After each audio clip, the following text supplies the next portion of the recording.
When history talks about World War II weapons, it speaks of firepower, innovation, and victory. But history rarely asks the men who had to carry them. For a soldier, a weapon wasn't a symbol.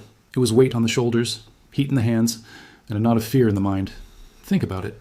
Some weapons overheated so fast they literally burned the men firing them.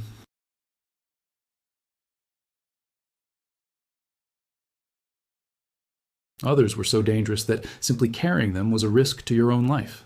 Letters from the front lines, diaries scribbled in muddy trenches, and stories whispered long after the war was over reveal a different kind of truth.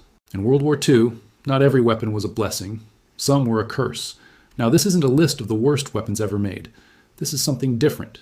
This is a journey into the fear, the pain, and the silent suffering of the soldiers who had to use these tools of war.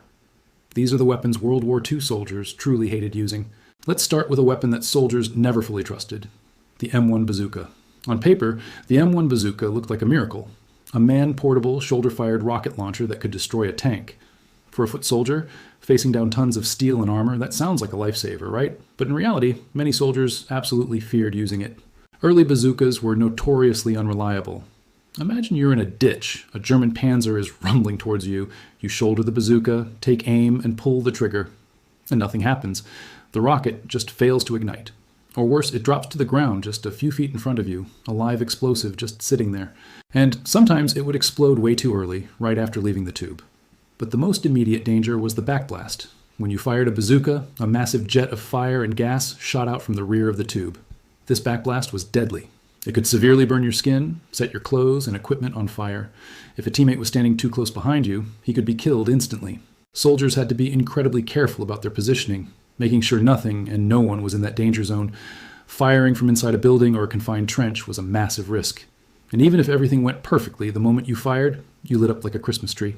The flash and smoke from both the backblast and the rocket motor instantly gave away your position to every enemy soldier in the area. German machine gunners and snipers learned to listen for that distinctive whoosh of a bazooka launch.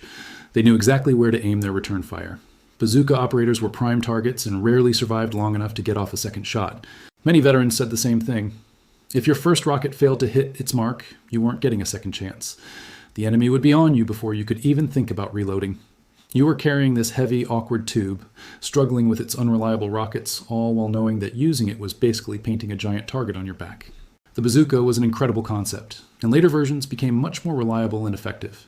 It changed tank warfare forever. But for those early GIS in North Africa and Italy, armed with the first M1 models, it was a weapon that inspired as much fear as it did confidence. You had to have nerves of steel to trust your life to it. Next, we're going to talk about a submachine gun that was loved by gangsters but loathed by the soldiers who had to lug it across Europe, the Thompson.